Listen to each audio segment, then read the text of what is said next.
Stephen Sloman, The Knowledge Illusion, Why We Never Think Alone.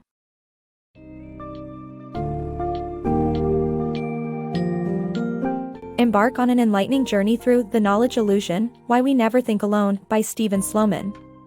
This fascinating book explores the reasons behind our tendency to overestimate our own knowledge, which is known as the illusion of explanatory depth, or IOED.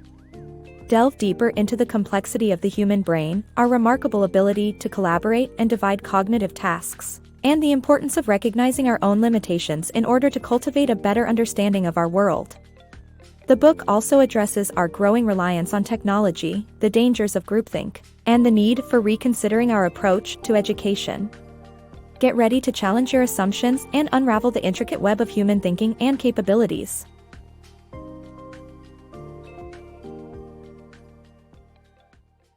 The illusion of explanatory depth.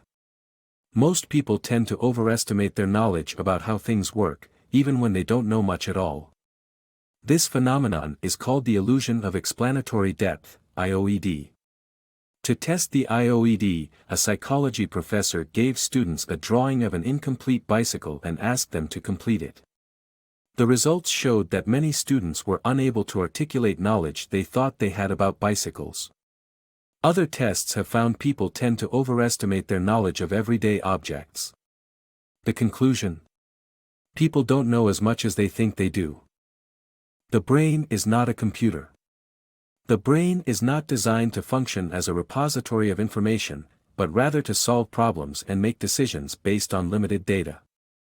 The predominant theory among cognitive scientists in the 1960s and 1970s was that the brain was an organic computer, but this model was turned on its head by cognitive scientist Thomas Landauer in the 1980s. He estimated that the size of human knowledge in computational terms would be roughly 1 gigabyte, which is still small, proving that the brain is not primarily a repository of knowledge. The human brain didn't evolve to store vast quantities of information because there is too much of it in the infinitely complex world. The brain evolved to solve problems and make decisions based on limited data. The evolution of brains and their purpose. Animals evolved brains to enable effective action by interacting with their environment. The more neurons an animal has, the more complex actions it can carry out. Humans possess billions of neurons that allow them to engage in causal reasoning, an ability that sets them apart from other creatures. Diagnostic reasoning, the ability to reason forward and backward, might be unique to humans.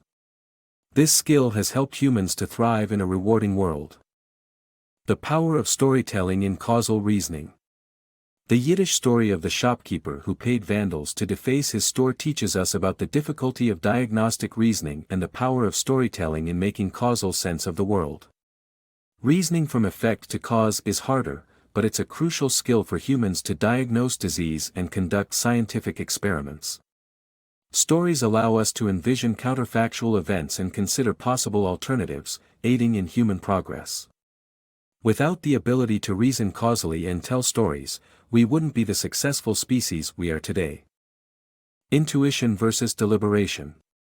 Why do some people answer questions with lightning speed while others pause to reflect? The answer lies in the way we use intuition or deliberation to reason. Intuition helps us arrive at quick answers, but it can also lead to inaccuracies and the illusion of explanatory depth. Deliberation, on the other hand, requires engagement with a community of fellow knowledge possessors and a reflective nature. Although most of us rely on intuition, those who prefer deliberation are aware of their limited knowledge and less likely to fall for cognitive traps. This is just one of the many ways our internal thought processes externalize to aid cognition. Thinking beyond the mind. Our capacity for thought extends beyond the boundaries of the mind, through our embodiment and interaction with the world around us. René Descartes believed that thinking determines our identity and is separate from physical activities. However, as we learn more about the mind, it becomes evident that thought is not limited to the mind alone. In fact, we utilize our bodies and the world around us as tools to facilitate our thoughts. One way in which we utilize the world is through storing information. We assume that the world will continue to operate the way it always has. As a result, we can store a significant amount of information in the world without the need to remember the details. A simple glance around a room can remind us of its contents. Similarly, we use the world to aid complex computations instead of relying solely on our minds.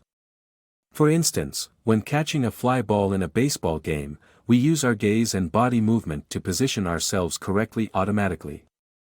Our bodies also play an essential role in aiding our thought processes.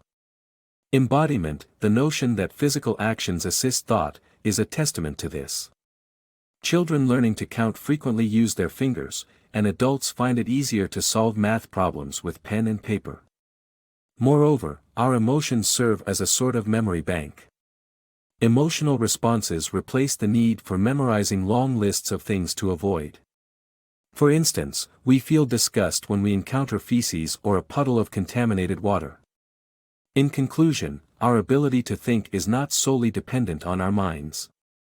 It extends beyond the boundaries of our minds and is deeply rooted in our embodiment, actions, and interaction with the world around us.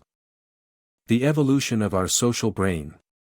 The social brain hypothesis suggests that communal living played a significant role in the evolution of human intelligence.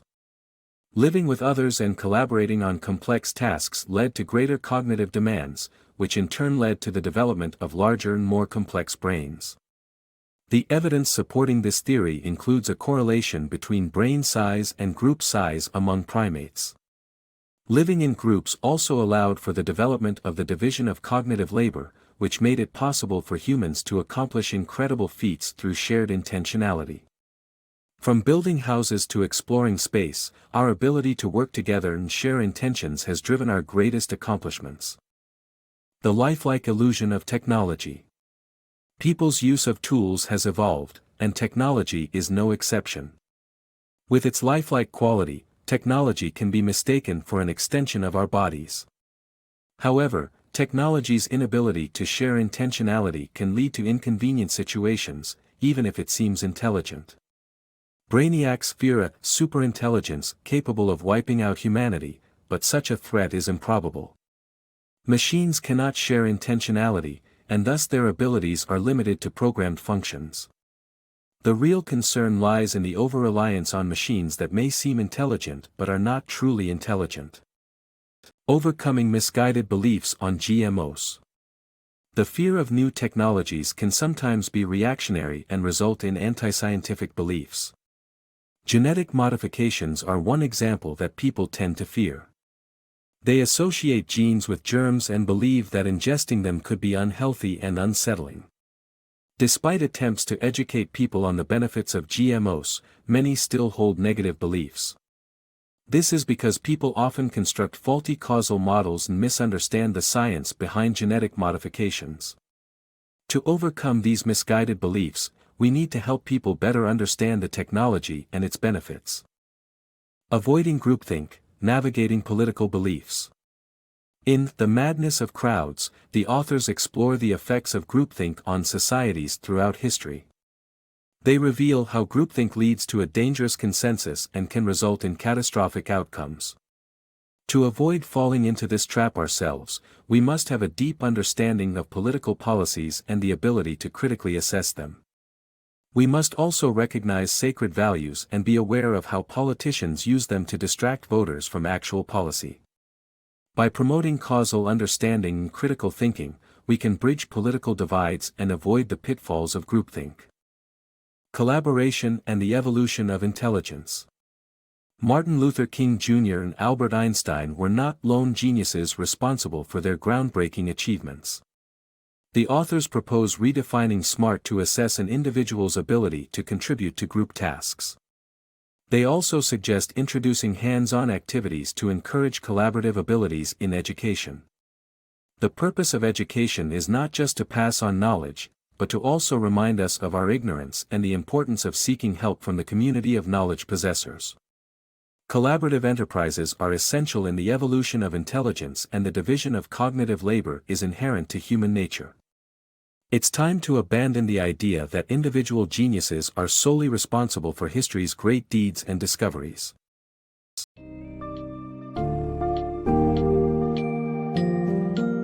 In The Knowledge Illusion, Stephen Sloman brings to light the fascinating workings of the human mind, emphasizing the human tendency to overestimate our understanding and the key role of collaboration in the division of cognitive labor.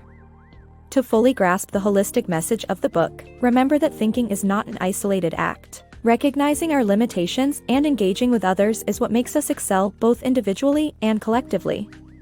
From our evolving brains to the emergence of shared intentionality, the book demonstrates the importance of fostering a deeper understanding of our world, where we never think alone. As technology continues to advance, this compelling work of nonfiction serves as a powerful reminder that, although we may not know as much as we think we do, our abilities to collaborate and learn from one another can carry us further than we might ever imagine.